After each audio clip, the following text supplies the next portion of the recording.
A quick warning, this episode contains conversations about suicide and depression. Listener discretion is advised.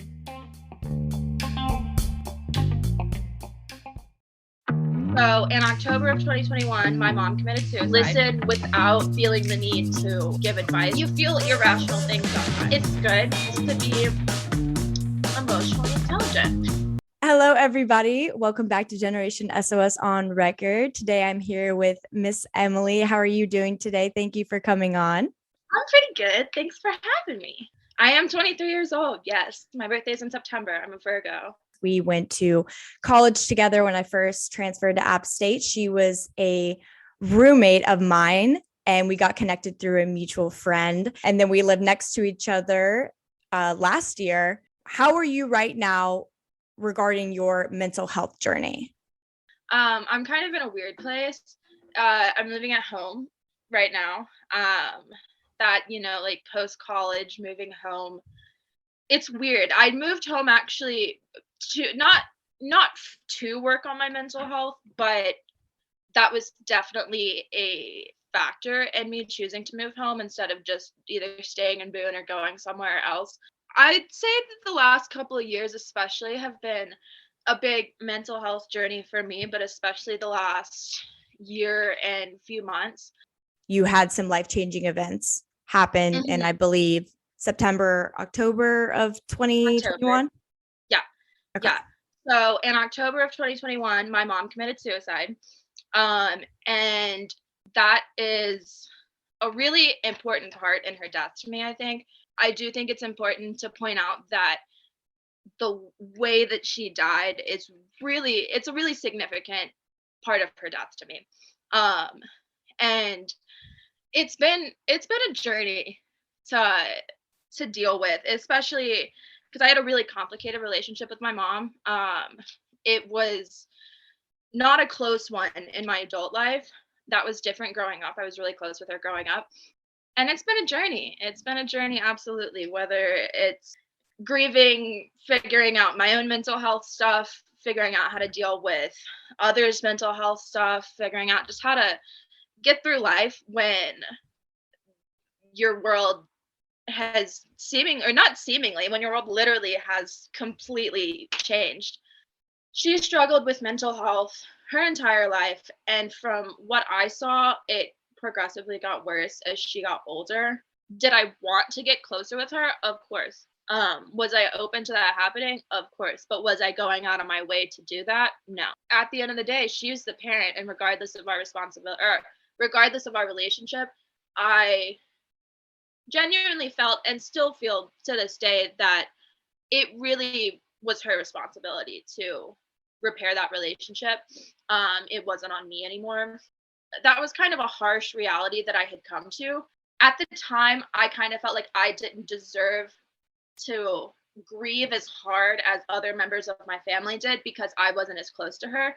And so I immediately went to like empath mode, I guess, like feeling sorrow for my sister and for my grandparents and for my uncle and my aunts who had all lost their sister, their child. And I think therapy has helped me so much since she died. It's also helped me realize that I do deserve to feel whatever I feel, regardless of my relationship with my mom.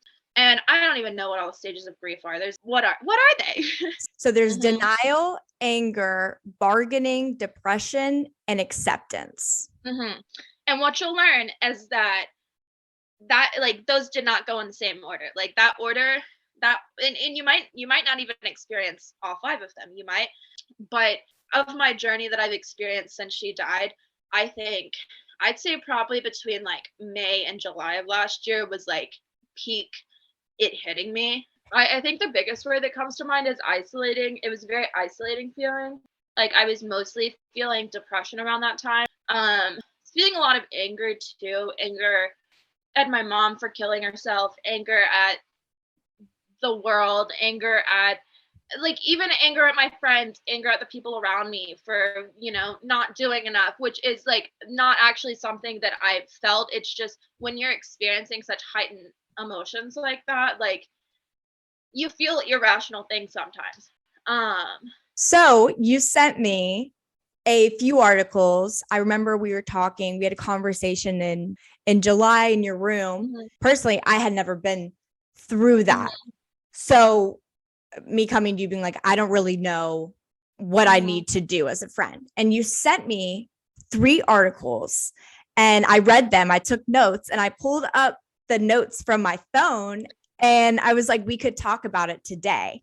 And you asked Yeah, me if let's like talk about it because I don't like. I remember sending you those articles, but like I don't remember what I sent you. it talks about understanding displacement while grieving. You're unable to express your grieving emotions towards the source that is actually causing that emotion. So your rational brain knows that whoever didn't really necessarily do anything wrong, didn't mean to, didn't, while your emotional brain can't really separate that and help but lash out, because when you have something bigger going on and you're in the stage of grief, it's so hard to pinpoint exactly what the bigger thing is. You kind of have to step out of it because your rational brain is like, I know they really didn't do anything wrong. I didn't mean that in the moment. Your emotional brain is like going through this process that it's easier to displace to those people around you or those who will forgive you. Do I feel like I ever projected the things that I was feeling, the anger that I was feeling in regards to my mom and my mom's death onto other people or other things? I definitely think so. You don't know how to talk about it yet, or you don't even realize what you're feeling yet. Sometimes it takes someone calling you out to even realize that you're doing that. People will, stop reaching out as much. And that doesn't mean that they don't care. That doesn't mean that they're not there for you still. It's just, it's how things go. Like, I did genuinely need more support from my friends, but that's not something that's something that you have to ask for. Like, that's not something that you can just expect from other people. And I knew that. And I think that's kind of where where I would feel really overwhelmed is that feeling of like, how do I ask for help? Especially when you're asking help from people who have been there for you, who have consistently been there for you through it all. Sometimes you just need more than that. And the fine line to balance there too is like, none of it is their responsibility, but like there's a tough balance between, needing more and then also just like I can't expect them to take on all of that. Sadness is, I don't think, something that anyone really wants to deal with, but it's just part of life and it's part of grieving. Reaching out and asking for help is also like, in order to do that, you have to also accept and identify what you're feeling. You've got to feel it. And that can be really hard sometimes, especially when you feel like the entire world is just moving on without you, when in reality, that's not what's happening. It's just kind of what it feels like. One of the worst things that I can do for my feelings and emotions is try to get rid of them. Telling yourself that you're not your emotions and then disregarding them is not the thing to do. You've got to feel them. You've got to talk about it. You've got to be vulnerable with the people around you. And you've also got to have patience with yourself and with other people. When you're dealing with something that's so new for you to be experiencing that you have no idea what to do about it, like, how can anyone else know what to do with it? I think that's what's so important about having a support system. Now, that doesn't mean that it's on your friends to fix you and your family to fix you and make you feel better. I will be completely honest. I didn't really know what to do. I know that like you've been there for me from the start. Like, I know you went to my mom's funeral with me. Like, I know you weren't there the day she died, but like, that's not your fault. My mom's death is not going to be the first death that I experience. Not going to be the first close friends, loses someone close to them. How to support a griever? What does that look like for you personally? Right now, I think just checking up on people you're close to be like, how are you? But I like those 3 words are really significant to me. Like, how are you? If someone were to reach out, like someone close to you were to reach out and say, hey, how are you doing today? That's an opportunity to talk about it without having to do it yourself.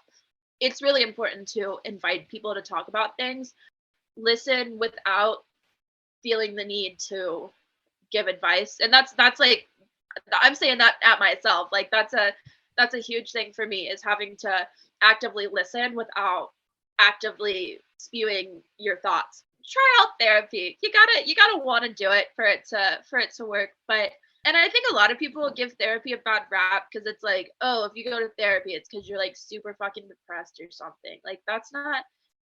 It's good to be emotionally intelligent. For more conversations like these, or to find a support system near you, go to generationsos.org.